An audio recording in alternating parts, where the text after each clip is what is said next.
going on, everybody? It's your boy Rail back with another installment of Rail's Rundown. Oh, yeah. This is my once a week thing where I just give y'all a rundown of some random shit I've been watching. A lot of which come by way of series that I've binge watched. Okay, y'all know I don't like to do reviews on shows that drop all at once because you're going to binge it just like I did. But that doesn't mean it doesn't require being talked about. And there's also movies I watch during the week that I don't typically like. I don't have like a movie a week type thing. So I figured I'd just jumble it all into just 1 week of content, into just one little episode, just to throw that out there to y'all. Some suggestions, some things you may not have seen, some things you may have overlooked, some stuff that I found interesting, and that I feel like you might find interesting. So with that intro, are you interested yet? You interested with that intro? Okay, let's go. I want to start with Netflix. So start first. I want to start off with something light. Netflix. I don't know how many of you guys out there are into game shows. If you're into the reality TV game shows, like see me, I'm not into reality TV. Like yeah, Housewives of the Bangladesh or fucking the Kardashian season 47. None of that bullshit. Love and hip hop and Black Ink Crew, all that. But I'm no, not that type of no. My reality TV is game shows. My favorite are Survivor and The Amazing Race. I love those two shows. Amazing. Now, also what I do like is what Netflix dropped. If you're a fan of game shows, reality shows, like elimination shows, I highly suggest, and cooking, Pressure Cooker. Pressure Cooker is a reality cooking competition on Netflix. And why? Why would you be interested? Because it's not your typical cooking show, right? What's a cooking competition you think of? Chopped, right? That's a good one. Guys, supermarket, fucking whatever. But at the end of the day, it's just chefs cooking with whatever and some fancy dancy judges choosing the best dish, right? Your Hell's Kitchen, all that type of shit, right? It's just I cook, somebody taste it, some chef, some third party taste it, make a decision at who's the winner. That's really what it boils down to. But not with Pressure Cooker. No. What I enjoyed so much about this is they got like, what? How many chefs was it? I think it started off with like 12 or so, like that number. They put them in the house, right? And they have to live there and they compete against each other. Now, yes, they're all going to cook off. There's different little menus that they have to do with certain restrictions on some. But what makes Pressure Cooker different from all the other cooking shows is that the judges are them. Yes, so there's a prize for $100,000, and only one chef can survive. And the people that vote you out is the people that's competing. So right there, I'm like, holy shit. Now, how is this going to happen? How are you going to judge? So now the show is not so much about who cooks the best, but maybe who I don't like, or who could I beat at the end. So should I get rid of all the really good chefs in the beginning so I can save a shitty chef at the end that I could beat? Should I, like, how do I play this? Do you see alliances being formed? You see cutthroat going on? It's beautiful. And the food looks amazing. I didn't even know succotash was a thing. I just thought it was some Bugs Bunny would say, oh, suffering succotash. Did I just turn Russian? I have a very bad Bugs Bunny impersonation. That was terrible. Just erase that from your brain. But just for something, if you're bored, if you're into those type of competitions, something that I'm telling you, it's terrific. People ain't shit, but the food look good, and the way they critique food, the way they play the game, I promise you'll be very much entertained. So it's an entertaining show. It's nothing thought provoking. It's just people stabbing people in the back and cooking some amazing food that I myself personally couldn't do. Not without, you got private chefs versus like uh classically trained and people that travel the world. It's just like the kumite, like the blood sport of fucking cooking, and just in one house. So I loved it. I loved it. I highly suggest Pressure Cooker on Netflix. Please give me your feedback on it if you've seen it. It's a quick watch. I think it's like 8 or so episodes, but you'll love it. I assure you, if you like reality competition TV shows. And they need to do more. And I don't want to wait a year. That's my suggestion. Anybody that works in Netflix watches my shit. Push for more of that. We don't need to wait a year. You could give us 2 or 3 of those a year easily. I mean, it's the same house. You're just delivering them food. Like, how fucking hard could it be to film that? Anyway, next up, Vikings Valhalla season 2. Oh, it's back. Oh yeah. I see. Y'all know me. A lot of y'all know me already. I love swords, axes, shields. If it's about Vikings, if it's some Game of Thrones shit, if it's some medieval ass kicking, just sign me up in any form. If there's a sword involved, Rail is there watching. There can be only one. Fuck is you talking about? Love sword action. So Vikings Valhalla, this one, this season in particular, I don't know if y'all have seen any of them, but obviously, you know what? Let me be honest. If Vikings Valhalla is a spinoff of the one of the greatest shows, Vikings, I fucking love Vikings. Long live Ragnar Lothbrok. Um, but yes, it's a spinoff of that. But you don't necessarily need to watch Vikings to watch Vikings Valhalla. Okay. Yes, they're like descendants of the long past. It's like cousins, and it's a it's many years after the death of Ragnar and Bjorn and all them.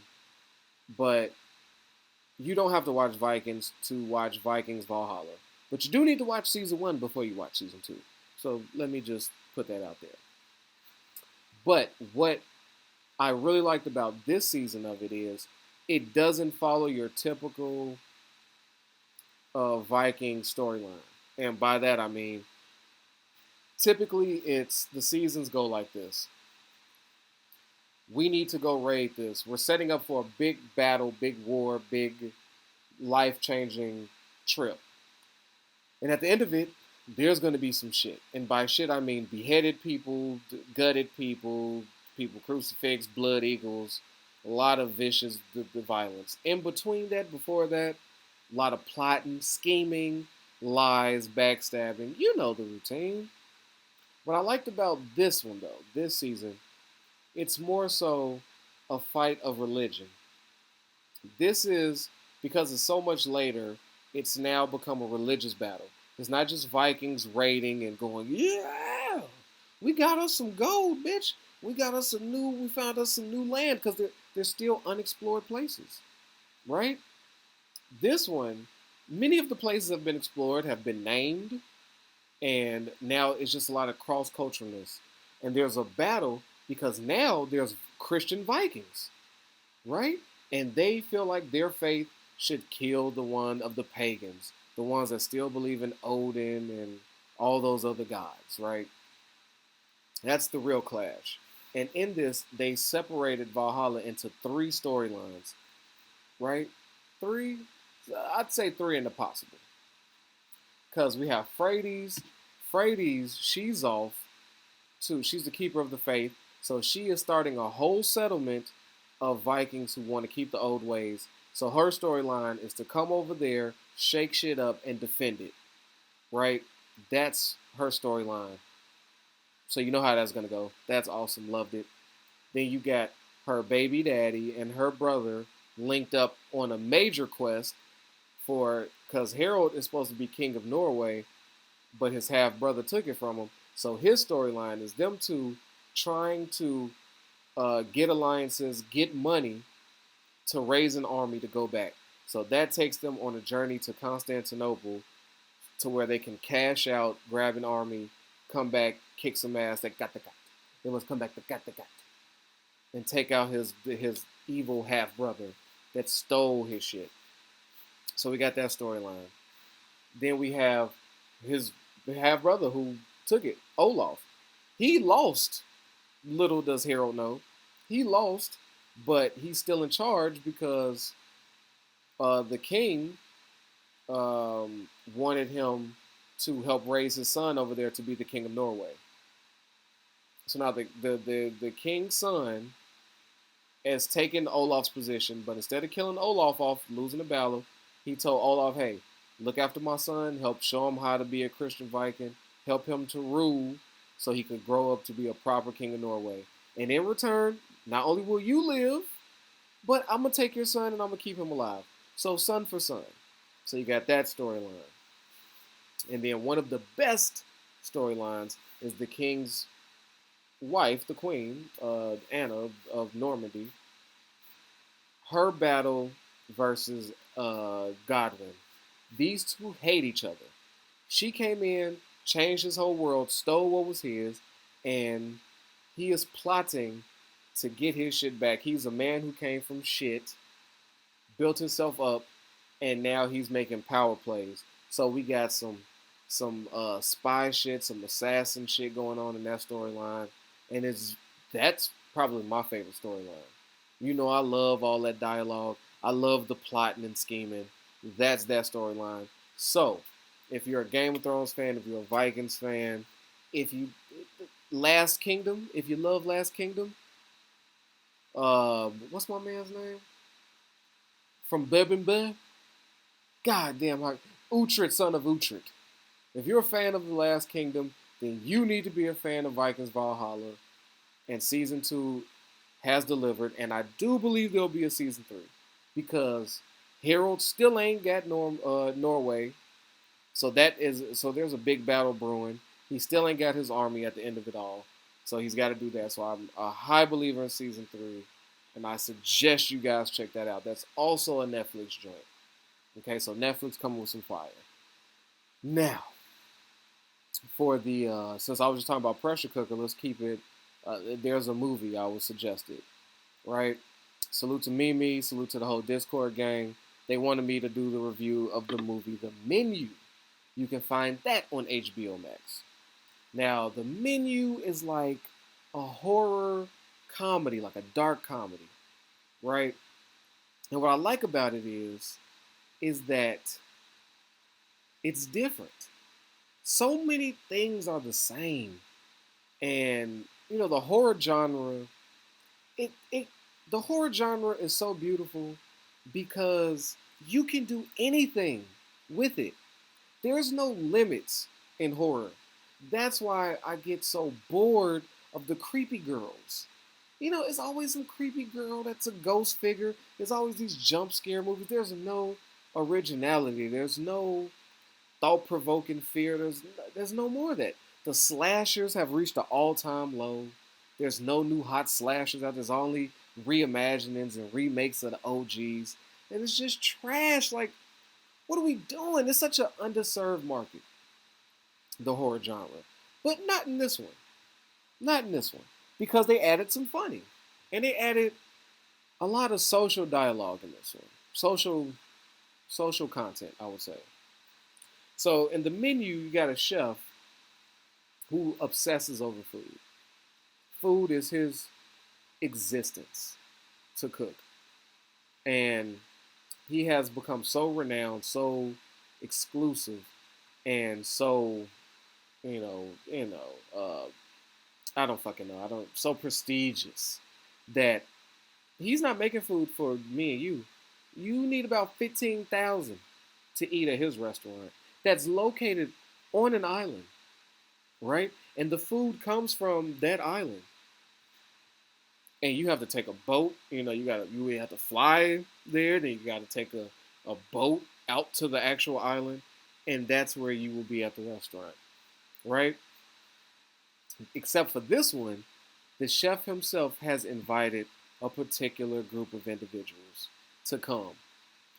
Now where shit goes down is that apparently, how do I explain this without giving it all away? what's on the menu is not what they expect. They are going there to pretty much die. And they start discovering it throughout the different meals. Like, there's a meal, there's a story, and the stories that the chef is telling, it starts off real light. Like, oh, you'll get this. You know how like a chef would be like, oh, today's meal was freshly caught at the sea, and when we eat, we must remember not to just uh, engorge ourselves with food. We must taste it. It comes with that type of background. Everybody's like, oh, hoity-toity, and oh, yes, yes, yes, of course, of course. And then the stories go from that to progressively darker, to where they get, holy shit, what the fuck is happening? And then some huge event happens involving a gun. And what I like most about this movie, right? What I like most about this movie is how it attacks us. So so in this movie he has somebody killed himself, right? Shoots himself in the head. And after that, what would you do? You'd be like, holy shit, we gotta go. You're trying to run out the door, you're trying to do something. But the way he calms everybody down, it's like, no, no, no, go back to eating. It's fine. And everybody's nervous, but he's telling everybody it's fine, and nobody else is reacting in his kitchen. He has so many chefs in the back. He has so many cooks in the back that's not, it's nothing. And it just shows us how us as humans are sheep. We're waiting for somebody to be that thing that we can follow. But if everybody is following, if everybody is going to court, we'll just let somebody shoot themselves and go back to eating because he said it's okay and nobody else is. So he's doing some torturous thing to some. They all come here to be punished. Now there's one woman there that was invited there that wasn't supposed to be there. This is an exclusive list. He had a list of people he is going to off. Right? He's fucking fed up with these individuals. He brought them there to die. There's one woman there who was not invited. She took the place of somebody else. And that's where everything flips out. Like, she's like, she's the thing in there that throws off everything. And he's a perfectionist. So she really is fucking with him by her just existing in his restaurant. So what I really feel that this movie is about is poking fun at, um, like for instance, there was one dude that was there. He said, "You, how many times have you eaten in my restaurant? There's people who would die to eat here. There's people who couldn't afford to eat here once in their life. Yet you've been here 3 times. Tell me what was it? Can you name the last thing you ate last time you was here?" And he couldn't. See, that to me is like gluttony. That's showing you that there's people out here that just don't enjoy anything. That they buy the most expensive shit, they do the most expensive shit just because they can. It doesn't mean anything to them. They've lost the luster for life and the appreciation of things. And once you've reached a thing where you're just doing stuff, you don't get to appreciate it. You're not, you don't when you're just so used to the great shit in the world that it's just whatever to you when it's everything to somebody else. And the fact that you could just dismiss it, not even care about it, and just whatever, you should be punished. You should value something other than yourself. So you had that. Then he had invited a critic there, right? A critic that had got several restaurants torn down because she didn't enjoy their food. Now everybody knows food is subjective. I'm gonna like something that you're not gonna like. Your taste buds are not mine. So there's a lady who she swears she's just the best, and if she enjoys your food, you stay open. If she doesn't, that's your livelihood gone. And she has taken a lot of people's livelihoods away, and she's on the menu for death. So and it's basically saying how we allow these people, these social influencers, to fucking rule our minds, tell us where we should and should be eating, where we should and shouldn't visit. Instead of going for ourselves, we will listen to somebody and say, "Oh, this person ate there and said it was whatever." Well, fuck that place. I'm not gonna give it my time and my money. I'm gonna go where the hip people say they should go. And in that, you could have possibly missed out on good food that you would have enjoyed, but you worship an influence or somebody else that controls your brain and makes your decisions for you. So that hurts the other people, the working people. That shut that business down. So you're on the menu for death, right? Then you got a movie star in there who he had a fat one coming only because he made a shitty movie. The chef said, I took time out of my life, in a busy life, and I popped in and saw one of your movies, and it was uninspired. You didn't give a shit. You was there for the bag. And he was right. So it's basically taking a jab at people who, you know, your art, your work might mean something to somebody, and you never know what type of day they having, and you could be their favorite. So when they come to see you, you should be giving it 110%, right? Like I'll equate it to like basketball. Jordan and Kobe both played every game of a season for the most part. I think Kobe missed a few due to injury, but if he wasn't injured, he was out there. Why? Because he knew that there were people out there who this was their first time ever watching them play basketball. They saved up their money, bought Bulls tickets. They saved up their money to buy Lakers tickets. They finally saved up enough to come see their favorite player play. And Kobe and Mike were of the mindset that I'm not going to let that person down. They paid to see me play. Goddamn it, I'm coming out on the court. Ain't none of this new Kawhi Leonard game management. This LeBron James game management. Nah, this is a shitty team. I'm not gonna play tonight. I'm not gonna play tonight. Could you imagine saving up all your money to go see one of them dudes perform, and they don't even come out to play that night? They just was like, nah, I'm not gonna do it. And that's the person you came to see? Death. And that's kind of how the chef felt about the movie guy. Like, dude, my life is hectic. I came to see you, and you put out this shit film. You got to catch a fat one. And then you had the guy that cheated, and you got people. You had embezzlers of money. That goes without saying. Doesn't need a deep description, but yes, he invited all these different characters there. These, for the most part, pieces of shit, and he was finna serve them up some shit. So I'm not gonna tell you too much how they all went down, what happened, who got killed, who may or may not escape. But the games they played, the things they talk, it's fucking wild and hilarious. Dude, who played the chef? What's his name? Ralph Fiennes played Chef Slowick. He was genius in this role. He was perfect. He was perfect. When I'm watching it, I couldn't have thought that, in my head. I'm like, who else could have played this part like this? Nobody. It was great acting, and you don't really find a lot of great acting in a horror film, but it was here on full display. He slayed it.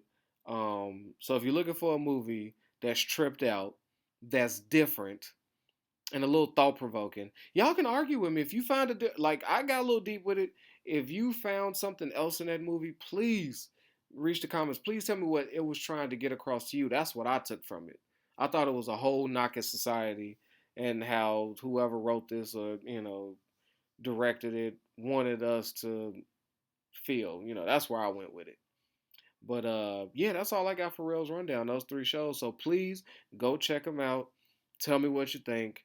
If you got some suggestions for me to watch or something that you think is a sleeper, please, because my week is coming up now, and I'm out there. I'm out here. I'm about to watch some shit. Movies, shows. I'm about to binge something for next week. So with that, man, protect your health, yourself, your wealth, man. Your boy Rails out of here. Peace. Yo, I know I don't need no introduction, but y'all know who it is, man. It's your boy Hollywood Rail, and I appreciate you for sliding through and watching these videos. But you know what I need from you? All right, if you ain't already, I need you to like this and subscribe this, man. We at 1,000 trying to get to 2, all right? Push it for your boy. Get them algorithms up. So when it come to that subscribe button,